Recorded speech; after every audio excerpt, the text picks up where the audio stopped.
Olá, está no ar o Stand Up News. Acompanhe agora os destaques desta edição. Vitória feminina. Pela primeira vez a Arábia tem uma mulher em um cargo importante do governo. Recorde assustador. 97 baleias encalham na costa brasileira. Sonda bilionária criada pela NASA pode atingir o Sol. E na agenda cultural, dicas de lazer para os fãs de anime, samba e ciência. Tudo isso e muito mais aqui no Stand Up News. Os números de baleias encalhadas no Brasil assustam. Apenas este ano, as praias brasileiras já alcançaram um recorde de 97 encalhes. De acordo com as pesquisas do projeto Jubarte, são diversos os fatores que levam ao encalhe das baleias, como, por exemplo, causas naturais, colisões com navios e intoxicação causada pela ingestão de lixo. Outro fator é a diminuição do crio, que são pequenos crustáceos ingeridos pelas baleias. Os fenômenos climáticos afetam a oferta de crio e com menos alimentos elas chegam à costa brasileira desnutridas. A maioria dos encalhes envolve baleias mortas, porém, em alguns casos, elas chegam às praias ainda com vida. Nessa condição, o ideal é acionar imediatamente as instituições de resgate de baleias e golfinhos. Não empurrá-las de volta para a água, pois a baleia pode se debater e atingir pessoas, causando graves acidentes. Ainda de acordo com o projeto, elas são animais frágeis e, ao serem arrastadas ao mar, podem se machucar e causar lesões internas e nas nadadeiras. Para ajudar, é necessário manter a baleia molhada e coberta por toalhas para proteger do sol. Em situações como essa, o adequado a se fazer é enterrar a baleia na areia. Lorena Santos, para o Stand Up News. O projeto Baleia Jubarte pede para que as pessoas entrem em contato se encontrarem uma baleia encalhada viva ou morta. Em um desafio ambicioso, a NASA vai lançar uma sonda espacial que promete estudar o Sol. Nomeada de Parker Solar Probe, a sonda possui o tamanho de um carro pequeno e custou cerca de 5 bilhões de reais. Ela vai girar a 6,4 milhões de quilômetros do Sol e deverá resistir a temperaturas acima de 1,3 mil graus Celsius. A sonda está programada para ser lançada no dia 18 de julho de 2018. Segundo a NASA, os principais objetivos deste feito são prever eventos climáticos especiais que podem prejudicar a Terra, desenvolver a ciência e conseguir mais conhecimentos sobre as características solares. João Vitor Ribeiro para o Stand Up News. Cientistas criam um novo método rápido, simples e barato para a identificação do Zika vírus. O teste detecta também os 4 sorotipos da dengue. O exame é feito em tiras de papel e parece com o de gravidez. Uma tira é negativo e 2 é positivo. O projeto reuniu mais de 50 cientistas, entre eles brasileiros, e os testes foram realizados na América Latina e na Índia. O Zika é transmitido pelo Aedes aegypti, que também passa a dengue e a chikungunya. E os sintomas podem ser dor de cabeça, dores no corpo e manchas vermelhas pelo corpo. Em 2015, um surto atingiu o Brasil, especialmente no Nordeste. Mulheres grávidas que contraem o vírus podem correr o risco de ter bebês com microcefalia. Sou Diego Melo para o Stand Up News. Veja no próximo bloco, Jogos Universitários Brasileiros. Mulher conquista cargo importante do governo na Arábia Saudita. O Stand Up News volta já. Atletismo paradesportivo estreia nos Jogos Universitários Brasileiros deste ano. E as novidades não param por aí. Acompanhe. Desde 2016, os Jogos Universitários Brasileiros, também conhecido como JUBs, já incluem na programação competições paradesportivas. Mas apenas neste ano, o torneio, que é considerado um dos maiores da América Latina, anunciou a estreia do atletismo paradesportivo. O evento, que ocorrerá em Goiânia, vai reunir 4.500 atletas universitários, técnicos, árbitros e organizadores entre os dias 18 a 29 de outubro. A competição ainda terá mais uma novidade, dessa vez no eGames, com a participação das equipes dos jogos eletrônicos League of Legends. Além das provas coletivas em duplas ou individuais, também vai ter disputa por medalhas no JUBs acadêmico, que avalia as melhores apresentações de trabalho por alunos de diversos cursos superiores. Eu sou Gabriele Pereira, de volta ao estúdio. De acordo com a Confederação Brasileira do Desporto Universitário, o torneio deve movimentar cerca de 10,5 milhões de reais na economia do estado de Goiás. E agora a vitória das mulheres na Arábia Saudita.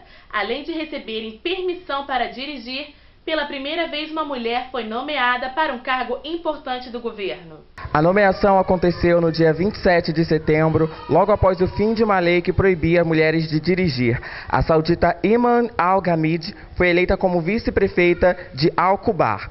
Em comunicado, o Centro de Comunicação Internacional do Ministério da Cultura e Informação afirmou que essa nomeação faz parte de um plano para aumentar o número de mulheres em cargos de liderança de acordo com a Visão 2030, que é um projeto que visa reformas econômicas e sociais e elevará a participação de mulheres de 22% para 30% no mercado de trabalho.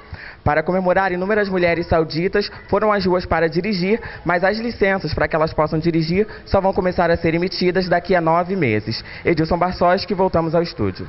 Conhecer e conversar com profissionais consolidados no mercado de trabalho é uma forma de se preparar para o que está por vir. Os alunos da Faculdade de Jornalismo Pinheiro Guimarães tiveram a oportunidade de receber o jornalista Zeca Camargo. Vamos conferir? O auditório lotado já indicava que o bate-papo seria de casa. Agora estou na apresentação da De Casa já tem 2 anos, que é um programa de estúdio, é claro, um estúdio que é uma casa, na verdade, ao vivo, programa ao vivo mais longo da televisão brasileira atualmente, que é bacana, tem 3 horas. O jornalista Zeca Camargo conversou com dezenas de alunos no auditório da Faculdade Pinheiro Guimarães. Olhos atentos e curiosidades infinitas. Uma verdadeira aula aberta. Com 30 anos de experiência no jornalismo, Zeca Camargo já foi apresentador do Fantástico, video show e atualmente apresenta o programa É de Casa nas manhãs de sábado, entre muitos outros trabalhos que o fazem referência no meio jornalístico. Durante o evento, Zeca Camargo compartilhou pautas marcantes de sua trajetória, tanto no jornalismo como no entretenimento. Falou das entrevistas que fez com Lady Gaga, Madonna e sobre a descoberta da doença do cantor Cazuza. Se é hoje complicado contar essa história, eu não vejo nenhuma celebridade que fala, olha, eu sou produtivo. Não tem. E é difícil imaginar um contexto desse. Imagina em 1989, onde o estigma era muito maior.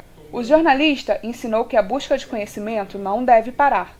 Falou também sobre a importância das redes sociais na construção da notícia televisiva. Então vocês têm um poder agora que é uma geração que nunca teve isso. Eu morro de inveja de vocês. E de como ser jornalista nos dias de hoje. Ao fim da palestra, foi ovacionado pelos estudantes que lotaram o auditório da faculdade.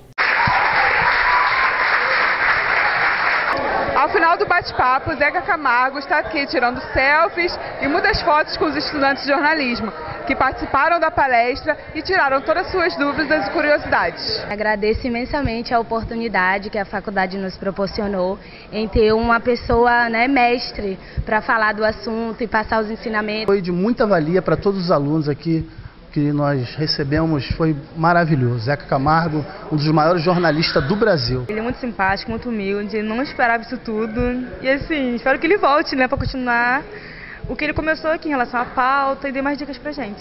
Zeca, como foi a experiência de palestrar para tantos estudantes de jornalismo? Olha, como era a minha expectativa, inclusive no começo, é muito mais de lá para cá do que daqui para lá. Eu acho que, claro, contei as histórias que marcaram, mas sobretudo eu fiquei interessadíssimo nas perguntas, o que vocês queriam saber, o que pode servir para vocês como instrumental para vocês, estudantes de jornalismo, reinventarem, repensarem e se recolocarem como figuras jornalísticas. Então, para mim, eu adoraria que a gente tivesse mais tempo para falar, mas já é um convite para a gente voltar para cá, se for o caso, para continuar a discutir. Stand Up News recebe hoje o professor Gutenberg Barbosa da Faculdade Pinheiro Guimarães, responsável por levar Zeca Camargo para o bate-papo com os alunos e por ser mediador da palestra, como vocês puderam ver.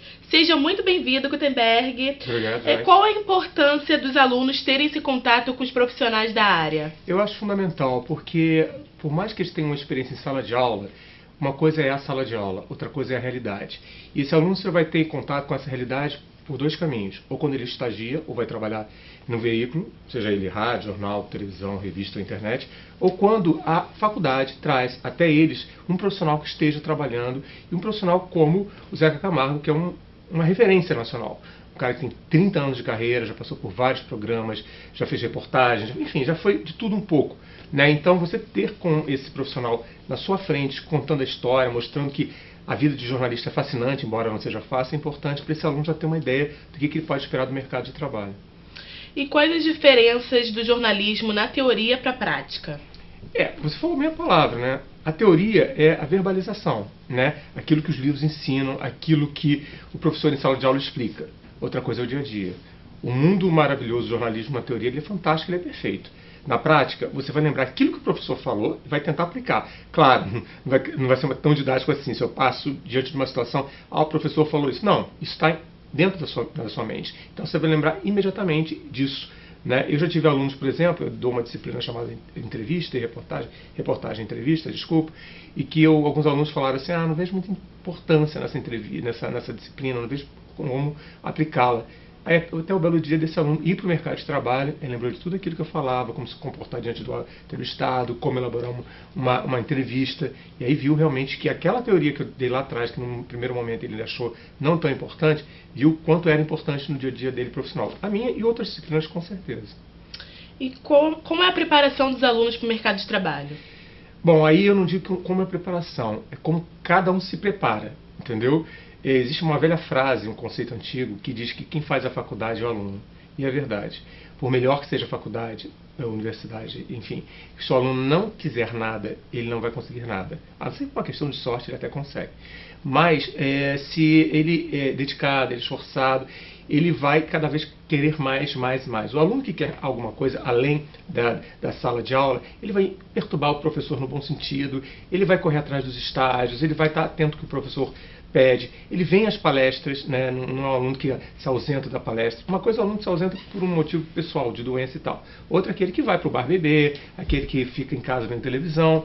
Esse aluno, eu só lamento por ele. Ele está perdendo uma grande chance de crescer profissionalmente com esse agente de mercado e principalmente, como eu vi no dia da palestra do Zeca, de alguns alunos e de alguns professores, fazer o seu network, que é importantíssimo na profissão da gente. A famosa rede. Eu te conheço fulano, Beltrano, e sempre acontece, em algum momento, de alguém precisar de alguém com as suas características. Aí, a Joyce. Indico a Joyce, por exemplo. E nós vimos na nossa pesquisa que você sempre é muito homenageado pelos seus alunos nas formaturas. Como é que você se sente com esse reconhecimento?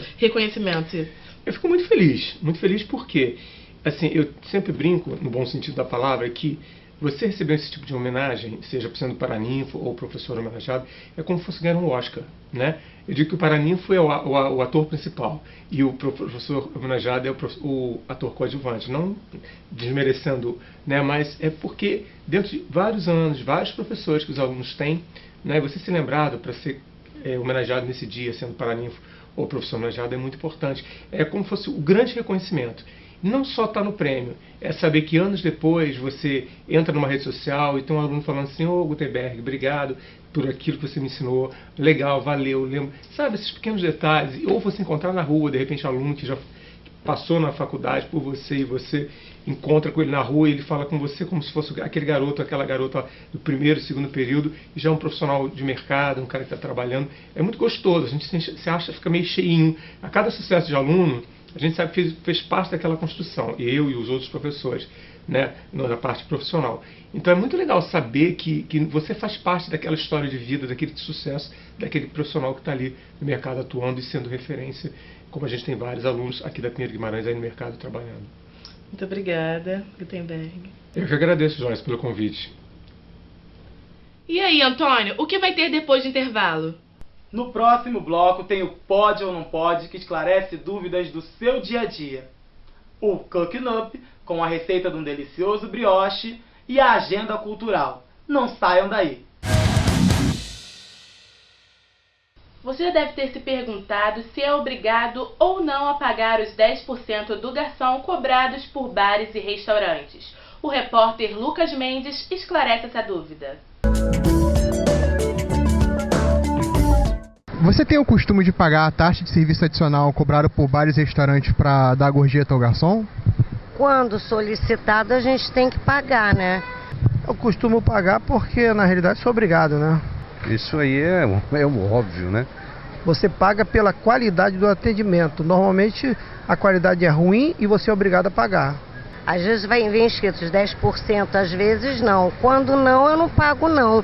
Pago se o garçom for simpático, aí a gente paga. Eu acho que deveria ser opcional. Na verdade, não é obrigatório pagar a taxa de serviço adicional cobrada por bares e restaurantes.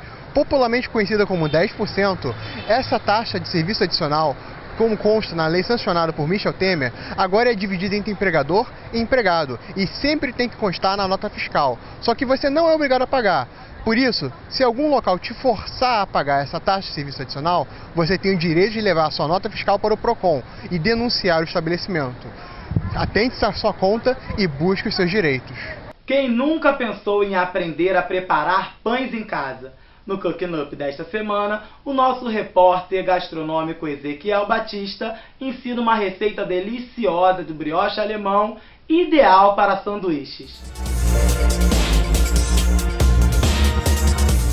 Para esta receita, nós vamos precisar de 500 gramas de farinha de trigo, 10 gramas de fermento biológico seco, 50 gramas de açúcar, 6 gemas, 250 ml de leite, 65 gramas de manteiga e 10 gramas de sal. Para começar, colocamos todos os ingredientes secos, exceto o sal, em um recipiente e misturamos com uma colher de pau. Acrescentamos 3 gemas e o leite até formar uma massa bem firme. Amassamos energicamente por 10 a 15 minutos com a palma da mão, utilizando todo o peso do corpo e rasgando a massa para desenvolver o glúten de forma adequada. Após conseguir a massa bem elástica, agregamos o sal e amassamos mais um pouco antes de incorporar a manteiga gelada em cubos. Uma vez a manteiga totalmente incorporada à massa, boleamos e deixamos descansar por 1 hora. Logo após o descanso, preaquecemos o forno a 180 graus. Dividimos a massa e boleamos. Colocamos numa assadeira e pincelamos com o restante das gemas. É opcional colocar algumas sementes como gergelim. Assamos a 180 graus e assim teremos nossos pãezinhos ideais para preparar mini sanduíches. Atenção, fãs do anime Pokémon! Tem filme chegando por aí. Vamos conferir isso e muito mais agora na nossa agenda cultural. E para os apaixonados por desenhos animados, 3 salas de cinema trazem a exibição do anime Pokémon, o filme Eu Escolho Você. O longa celebra a estreia de 20 anos do primeiro episódio do desenho no Japão.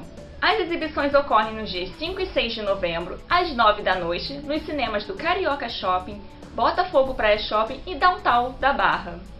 O Café Épico, na Lapa, traz uma mostra inédita. Mulheres do Samba é uma exposição toda em grafite de cantoras como Dona Ivone Lara, Clara Nunes e Alcione. O público pode apreciar as ilustrações até o dia 23 de outubro, das 9 da manhã às 6 da tarde, com entrada totalmente gratuita. O Museu do Amanhã traz mais uma exposição incrível. Mundos Invisíveis, mostra de arte científica brasileira, apresenta os mistérios do universo microscópico do corpo humano. Ao todo, são 24 obras que permitem ao público ver coisas que são impossíveis ao olho nu. Com ingressos no valor de R$ 20 a inteira e R$ 10 a meia entrada. Toda terça-feira a entrada é franca. O Stand Up News fica por aqui. Até a próxima!